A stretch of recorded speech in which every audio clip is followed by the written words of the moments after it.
y'all, it's Miracle. Today I will be reviewing WeTV's Love After Lockup.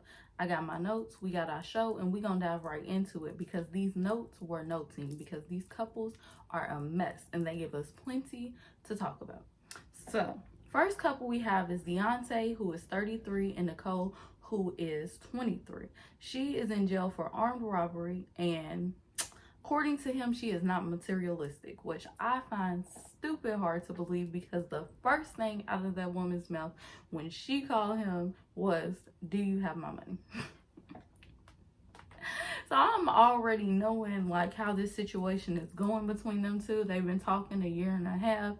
They are apparently engaged because he keeps referring to her as his fiance. So at one point while she was locked up, he decided to propose. The first scene we see him in the store buying her some wine, preparing for her to be released. He's getting 3 bottles. We moving on. The next scene, we are introduced to Nicole Jr. And I am absolutely just disgusted. Like the way he was talking about it, the way he squeezed it, the way that he proceeded to put it in the dishwasher to clean it. It was at that very moment that I knew this man is a serial killer. And that is why he is talking to this woman that is in prison and he is in love, because I don't think it's all up there. Because who puts a sex toy in a dishwasher to clean it? Let me know below if that's what y'all do. I don't know. I'm not educated in this, but that seemed it was giving me vibes. I'm sorry, it was giving me vibes. The next scene, we see his friend come over, and his friend just let it be known, you are a dumbass. And I loved it. I appreciated it, hearing it, saying it. I rewinded it back one more time to hear it again because just the way he said dumbass, like you could tell he felt that in his soul. And I felt it because this man has a bed full of $1,000 worth of things that he has bought for this woman, as well as cash that he is giving to this woman. And why? Like, you meet somebody in jail and you immediately fall in love and start spending money on them? You sound like a trick. No. They're in love. Okay. Next couple, we have Brittany, who is 33, and Ray, who is 29. He is in jail for possession with the intent to sell. He has been sentenced to 3 years. Now we learn Brittany, unlike a lot of these cast members, did not go seeking an inmate. She actually was on Facebook or something, and she received a DM. Unbeknownst to her, she would start responding and talking to this man, only to find out that he is in jail. And she only found out because she noticed the background. Because them jail walls, they look a little different, you know. They tell a story of their own. So she meets her cousins and she's shopping for something touchy to wear when he gets out, honey. And she is so excited to have some in-house pink. And I am like, it is so many men out here free. You couldn't find that nowhere else. Like, once you found out this man was in jail, you couldn't be like, I'm fuck with you. Because that would have been me. Like, no, sir, you will not get me with this trickery. So her friend shares with us that she believes fat, black, and bald has ruined her. Fat, black, and bald. I cracked up laughing. Apparently, Brittany has an ex who was fat, black, and bald. He was abusive. It was a very toxic relationship. And from there, she has not picked a good mate ever since. And it's really sad. Like, a lot of these people, when you get into their dating history or you get into some of the conflicts they have within themselves, you see like people are lonely and people just really want companionship. So we get on to the next couple. We have Rachel, who is 35, and Doug, who is 28. He was arrested for being a felon in possession of a firearm.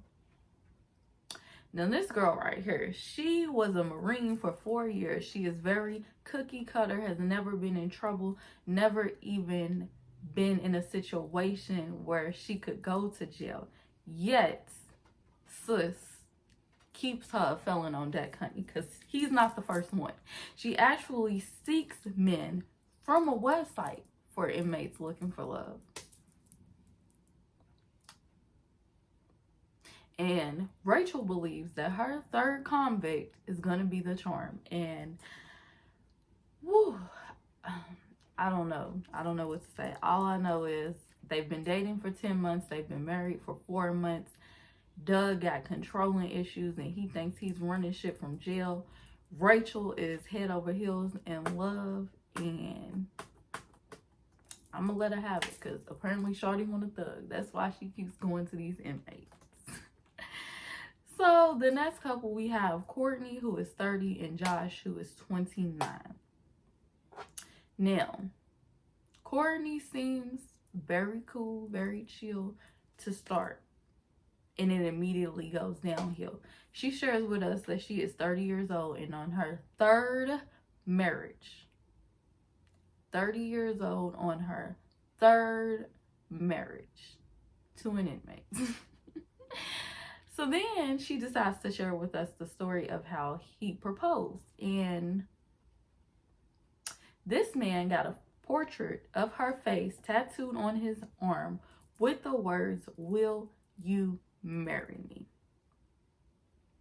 I have officially seen it all. Like, if that ain't a rinky-dink proposal, I don't know what it is. Like, sir, did you know when you did that, you had to have that on you for the rest of your life? Like, you only have to ask for someone to marry you once.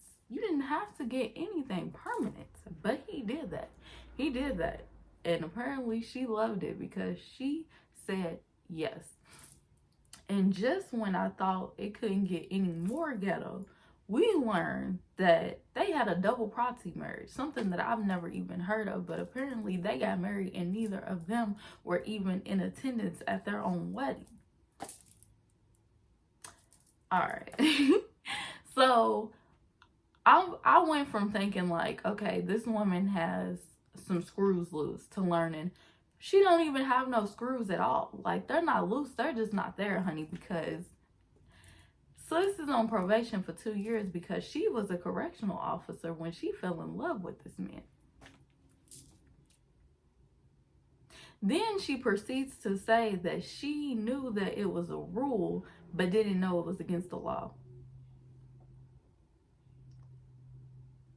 Okay. All right. And it gets worse. It gets worse because homegirl was on her Clark Kent shit.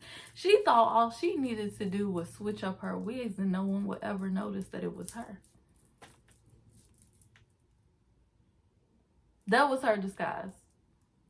Her wigs. She thought she was incognito with her wigs. She thought because she wore a wig, no one would notice it was her. Well, somebody noticed because 8 weeks in, her sneaky links, they wasn't sneaky no more. She got caught and she got arrested. So now we move on to our next couple, Stan, who is 65, and Lisa, who is 39. Now this scene, I'm not gonna lie, I put in my notes, this was boring. I wasn't really interested. Stan is just way too old to be. I just don't even want to talk about him. It's like talking about somebody's granddaddy. But what I did know is I actually feel bad for Stan because he lost his wife. And that's a traumatizing thing when you've been married to somebody for years and years and years and then you just lose them. You go from having the love of your life to being lonely. It's sad. But we'll move on because there wasn't much going on. All we learned was that they were dating for a brief period of time before she was locked up. So at least he knew this woman before she was locked up, unlike a lot of these people. But one day she just went missing. He didn't know what happened. He was lost. And then he just suddenly got a number. a text from a number saying to call a number, and homegirl was in jail for selling drugs. She was moving them packs and he didn't even know. So the next thing we found out that Rachel is taking care of Doug's son, Dougie.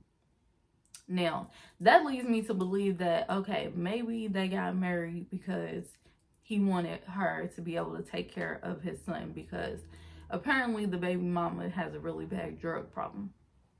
Now, Dougie,